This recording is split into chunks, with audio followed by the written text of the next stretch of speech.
15 февраль герой шагыйр Муса Жәлил белән мәшһүр җырчы Илһам Шакиров туган көн. Халкыбызның ике бөек шәхсе атналыгын үткәрү ни өчен мөһим? Эфирда таяну нуктасы тапшыруы, студияда Алмаз Афиятов исәмсез. Хәерле кич, мөхтәрәм кунаклар, без бүген дә онлайн режимда эшлибез, әңгәмәдәшләр Skype аша элемтәдә. Гөлзада ханым, беренче сорау сезгә. Менә бу атналыкны үткәрү ихтыяҗы кайчан барлыкка килде? Ни өчен аны үткәрү бик мөһим дип саныйсыз сез? Моннан 15 көннәр шамасы Муса Жәлил һәйкәле яныннан үтеп барам. Теге Кремль янындагы. Анда теге безнең 10 батырның башлары гильотинада киселгән батырның бюстлары куелган бит инде. Шулар янында торам, укыйм, буларның фамилияларын әйтәм, туктале, тагын бер кат языйм әле. Язам, шул вакытта яныбыздан кешеләр үтеп бара. Сорыйм, сез беләсезме бу кешеләрне? Менә бу кешеләр кемнәр? Татар да булды, анда башка милләт кешеләр дә булды, ләкин берсенең дә кемнәр икәнен әйтә алмадылар. Муса Жәлилне беләләр, ә менә бу кешеләрне, башларын гильотинда үзгән кешеләрне берсен дә белмиләр, Жәлилчеләрне. Шуннан соң утырып шунда җыладым. Чөнки шушыны белмә инде бүгенге көндә. Балалар да булды, укучылар да булды, яшь студентлар да булды. Шуннан соң мен әйтәм, туктале, дустыма таныш белгән кешеләргә шалтыратам, һәм менә Җәлил әфәндегә чыктым, Хәлил әфәндегә чыктым. Мен әйтәм, нәрсә соң бу? Яшьләр белмиләр, балалар белмиләр. Нәрсә эшләргә кирәк? Нәрсә булса да эшләргә кирәк безгә.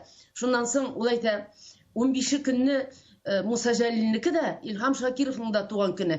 Менә әйдәгез ди, ул теге Җиһангирлар инициатив группасын төркеменең җитәкчесе Хәлил Гайнетдинов һәм ул шушындый тәкъдим белән чыкты. Әйдәгез ди, шушы көнне үткәрик без, бер акция ясыйк, бөтен дөнья күләмендә, бөтен татарлар күләмендә. Һәм менә шуннан соң бу эш башланып китте. Хәлил әфәнде, менә дөрестән дә моңа ихтыяҗ димәк булган һәм Гөлзада ханым әйткәнчә, монда димәк яшьләр яңа буын белән эшләүдә җитеп бетми дигән сүзме бу? Мәктәптә безне инде өйрәтеп килделәр. Шул ук Муса Жәлилнең кем икәнен аңлатып, инде ул канга сеңәргә тиеш кебек. Илһам Шакировны инде ярар яңа буын әле бик бәлки белеп тә бетермидер, әле ул дәреслекләргә дә кергән, аның турында мәгълүмат та бәлки җитәрлек түгелдер. Ни сәбәпле шундый проблема килеп чыга икән? Ничек уйлыйсыз? Шуннан да безнең гомумән илдә сәясәт икенче төрле бит. Хәзер безнең икенче геройлар барлыкка килде. Муса Жәлил халак булганга инде 80 ел вакыт узды дип әйтергә була. Бу чор эчендә инде ничә буын үзгәрде. Советлар Союзы заманында Муса Жәлилнең исеме яңгырап тора иде. Ул безнең патриотизм, геройлык, батырлык, сабырлык символы булып билгеле булганча, аны бит инде сугыштан соң әле күп еллар сатлыктан дип тә жүрделәр инде. Шуннан соң Моабит дәфтәрләре барлыкка килгәч кенә аның исеме күтәрелде, яңгырады, аңа герой исеме бирелде, Ленин премиясе Моабит дәфтәрләренә бирелде. Шуннан соң ул герой булып китте инде. Менә безнең Советлар Татарстанда гына түгел, Советлар Союзында һәм гомумән дөньяда Муса Жәлилнең исеме яңгырый иде. Кызганычка каршы, Советлар Союзы беткәч, Россиядә сәясәт үзгәрде. Безнең сугыш каһарманнарына карата караш үзгәрде дип әйтергә кирәк. Шуңа күрә бүгенге көндә Муса Жәлилнең батырлыгын һәм гомумән сугыш чордагы батырлыклар турында һәм безнең менә Илһам Шакиров турында сөйләргә кирәк яшь поколениегә, яшь буынга. Шуңа күрә бу акцияны бик мөһим дип саныйм мин. Альбина ханым, менә нинди эшләр башкару кирәк икән? Әлбәттә, бер көндә генә һәм бер генә чара үткәреп, бу мәсьәләне хәл итеп булмаячак. Монда комплекслы килергә кирәк, системалы һәм сезнең үзара менә җыелышып шул фикер алышуларыгыз да шул юнәлешкә инде багышланган иде. Менә сезнеңчә, ниндирәк адымнардан башлау кирәк әле иңелек? Әлеге проектны Гөлзада ханым Хәлил әфәнде сөйләп киткәч, мин бик шатландым, шуннан да бик актуаль кирәкле. Һәм мин үз чиратымда балалар белән эшләгән кеше буларак үзебездән дә башларга булдым. Миңа калса, менә бу хәтер атнасын, ул бер генә көн түгел, ансы бик яхшы атна дәвамында балалар белән, менә балалар бакчаларыннан башлап, мәктәп балалары, студентлар университетларда шушы атналыкны уздыру, шигырьят кичәләре уздыру, Илһам Шакировның җырларын тыңлау, безнең әдәбият язучыларны чакырып, алар турында сөйләп, менә шулай әлеге атналыкларны уздырырга кирәктер дип уйлыйм, һәм бу чыннан да бер ел белән генә чикләнмәс дигән өметтә каласым килә, без аны ел сайын уздырырга тиешбез. Инде мин әлеге проектны шулай ук Дәүләт Советы дагы Мәгариф һәм Мәдәният комитетында да без ул хакта сөйләштек. Һәрбер депутат бик яклап кабул итте һәм менә шушы атналыкта мәктәпләргә, университетларга барып, шулай ук чыгыш ясарга алар әзерләр һәм мин рәхмәтемне белдерәсем килә Гөлзадә ханым, Хәлил әфәндегә, чыннан да менә бу идея бик яхшы, шуңа күрә без бергәләшеп, Мәгариф министрлыгы да, Мәдәният министрлыгы да бергәләшеп, менә шундый онытылмаслык эштәлекле иттереп, әлеге атналыкны уздырырга тиешбез дип уйлыйм. Менә Мәдәният министрлыгы нәрсәләр әзерли, бу хакта безгә Айрат Файзрахманов җиткерде, шул хакта сөйләсен, аннары дәвам иттерербез. Безнең 15 февральдән алып берничә көн дәвамында Муса Җәлил истәлегенә күп кенә чараларыбыз уза, районнарда һәм Казаныбызда. Казанда инде 15 февральдән 1:30-да без Муса Җәлил һәйкәленә чәчәкләр салабыз. Сәгать 12-дә Милли музейда безнең Маби дәфтәрләрен чыгару тантанасы булачак. Елга бер тапкыр гына була һәм без оригинал Маби дәфтәрләрен күрә алабыз бу чара. Кысаларында язучылар, театр эшлекләре, композиторлар монда катнаша, яшьләр, талантлы яшьләрбез, мәдәният вәкилләре, киң җәмәгатьчелек бу тантанага килеп, Маби дәфтәрләрен күрә ала. Инде шул шара кысаларында безнең Җәлил шигырьләре дә укылачак, матур гына музыка номерлары яңгырачак. Шул көнне сәгать 2-дә безнең Муса Җәлил фатирында Муса Җәлил премиясе лауреатлары белән очрашу булачак. Сәгать 2-дә ул 17 февральдә беләбез инде 18:30-да безнең Җәлил укулары гала концерты узачак. 18 февральдә Милли музейда безнең Муса Җәлилгә багышланган беренче халыкара музыкаль поэтик фестиваль булачак. Атамасы шагыйрь һәм музыка. Монда инде безнең бөтен Россия һәм халыкара конкурсларның лауреатлары чыгышлары булачак. Күргәнебезчә, чаралар күп һәм вакыйгалар да шактый саулыгына һәм яхшы гына көтелә. Гөлзадә ханым, менә шул ук Муса Җәлил премияләре булсын, ул Җәлил укуларымы, чаралар бар бит алар. Ләкин шуңа да карамастан, менә сезнең теориядә һәм сезнең тикшерүләрдә күрсәтә, барыбер бу гына җитми. Һәм бигрәк тә яшьләр белән эшләүдә дип. Менә сез нәрсәләр тәкъдим итәр идегез? Нәкъ шул, бәлки мәктәпләрдә, балалар бакчаларында ук әлеге эшне башлау өчен. Бу атналык дип атала. Шуңа күрә бу атна буе. Әле ул атна буе гына булмас, ел буе дәвам итер дип мин уйлыйм, иншалла. Шуңа күрә без бөтен регионнарга чыктык. Менә конгресс аша бөтен дөнья күләм татарларга чыктык. Аллага шөкер, алар да күтәреп алдылар бу идеяны. Алар бу өлкәдә инде эшлиләр иде, булай да һәм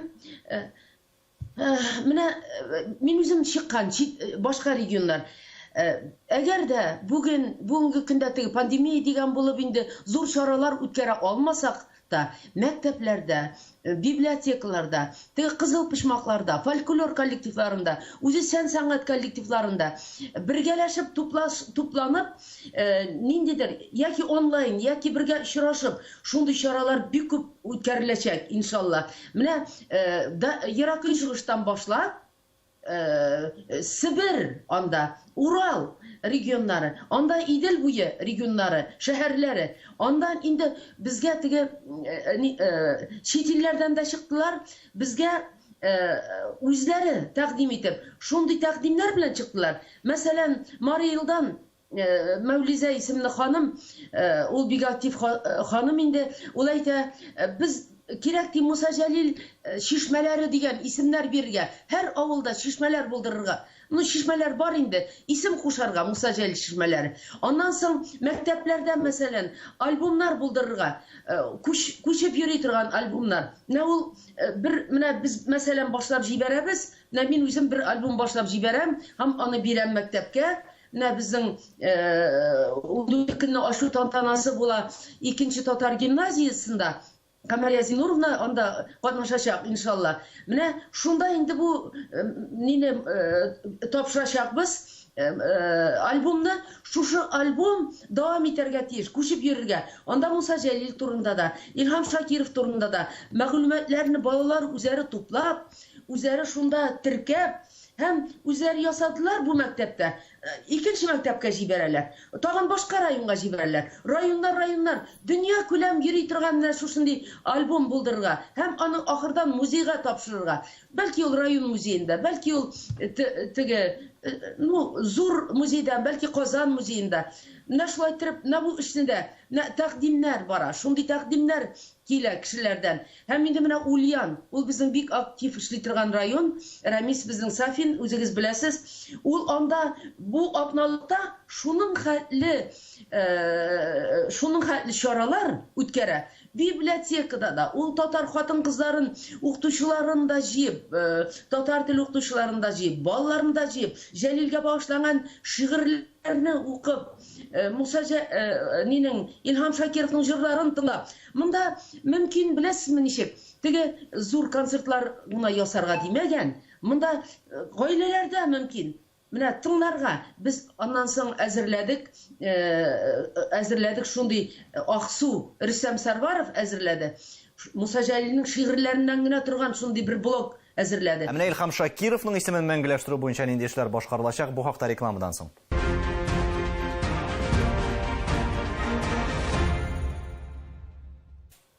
Татарстан Яңаластар телеканалында Таяну нуктасы тапшыруы. Бүген Илһам Шакиров һәм Муса Җәлил атналыгы турында фикерләр алышабыз. Хәлил әфәнде, менә рекламага киткәнче без инде сөйләшә башлаган идек. Шул ук Муса Җәлил турында, аларның туган яклары турында да бәлки әле әйтергә һәм сөйләргә кирәктер. Туган яклары белән бәйле нинди чаралар үткәрергә. Шул ук Тукай районы Яңа Бүләк авылы, яисә Муса Җәлилнең Оренбург Мустафа авылы белән бәйле. Гөлзада ханым саный башлады менә төрле төбәкләрдә һәм чит илләрдә милләттәшләр эшли дип. Менә бу юнәлештә нәрсәләр эшләргә кирәк сезнеңчә? Birinci çirat tuğan avullarda başlarga kирәк. İlham Şakirovның Яңа Бүләк, Муса Җәлилнең Оренбург өлкәсендә, Мустафина авылында анда музейлар билгеле бар инде. Шул музейларда башлап җибәрү бик кирәк. Һәм мәгариф системасында гомумән Татарстанның беренче чират мәгариф системасында бу чараларны уздыру, мин рәхмәт әйтеп килә безнең мәгариф министрлыгына. Алар аны безнең бу тәкъдимне хупладылар һәм һәрбер мәктәпкә анда фото, видео материаллар, биография мәгълүматларын җибәрделәр. Шуңа күрә мин уйлыйм, бу дәвамы булыр безнең бу чараның. Һәм алга мин бик ышанып карыйм. Аның нәтиҗәлелеген дә билгеләргә кирәк бит әле. Альбина ханым, менә мәктәпләрдә үткәрү дибез, гаиләләрдән башлау бу эшләрнең ничек сеңдерергә, бары тик үткәрү өчен генә булмасын өчен әлеге чараларны менә нәрсә эшләргә кирәк шул уңайдан? Әлбәттә, монда мәктәпләрнең, балалар бакчаларының җитәкчеләреннән дә тора, укытучылардан да тора. Моңа менә шулай җанны биреп, шундый актив катнашырга кирәк. Үз теләге зур булганда, әлбәттә, балалар да моны яхшы кабул итәчәкләр. Һәм система кирәк, әлбәттә, система булса, атна буенчаннан да бу проект турында сөйләшәләр, бәйрәмнәр, ниләр, очрашулар оештырып торсалар, әлбәттә, бу сеңәчәк һәм моны ел сайын уздырсалар. Миңа калса, менә Камария Зинуровна Рамил Рашидович 2-нче татар гимназиясының җитәкчеләре бик җиңел кабул иттеләр һәм алар менә миңа сөйләп киттеләр. Шул хәтле күп аларның чаралары узачак. Музыка мәктәбе белән берлектә, җыр бәйрәмендә, шигърият бәйрәмендә. Без мәсәлән безнең балалар бакчаларыннан башлап уздырырга булдык һәм безнең конкурс һәрбер бала Муса Җәлилнең бер кыскача булса да шигырен өйрәнеп яздыра видеога һәм безгә җибәрә һәм инде без аны Instagram аша, Балай Сити балалар бакчалары Instagramында Жырларым хэштеги белән куячакбыз. Бу инде балаларны да, әти-әниләрне дә шатландырачак, шул ук вакытта атна буе бар халык да менә шушы шигырьләрне тыңлаячак. Бу бик шәп. Аннарсын, мәсәлән, Шаян ТВ телевидениесында да бу идеяны бик яхшы Рамиля ханым кабул итте. Анда да балалар белән хәзер шигырьләр яздыралар. Мин дә чыгыш ясадым һәм аны шулай атна буе телевидениедә дә күрсәтәчәкләр. Бу бик мөһим. Һәм форсаттан файдаланып, мин тамашачыларга да әйтеп үтәсем килә. Бүген безнең тапшырны караучы тамашачыларга. Сез дә һәрберегез катнаша ала бу проектта. Инстаграмда, интернет шелтәрендә, Фейсбукта, кая булса да сез жырларым хэштеги белән үз фикерегезне, Муса Җәлилнең шигырен, Илһам Шакиров башкарган жырларны башкарып чыгара аласыз. Бу без дә сезгә рәхмәтле булырбыз. Шул ук вакытта без менә сезнең катнашучыларны барыбызны да берербез һәм инде аннары атналык ахырында без менә хэштег белән, жырларым хэштег белән чыккан барлык катнашучыларны күреп аңлаячакбыз. Ни хәтле икән безнең күп татар балалар, татар яшьләре әлеге проектта катнашканын белербез. Шуңа күрә, хөрмәтле тамашачылар, катнашыгыз, без бик шат булыр идек. Шуннан да моның өчен бүген барлык мөмкинчелекләр дә бар. Инде өйдән чыкмыйча да һәркем, димәк, үзен әлеге вакыйгаларга инде битараф булмавын күрсәтә аладыр. Айрат Фәйзрахмановтан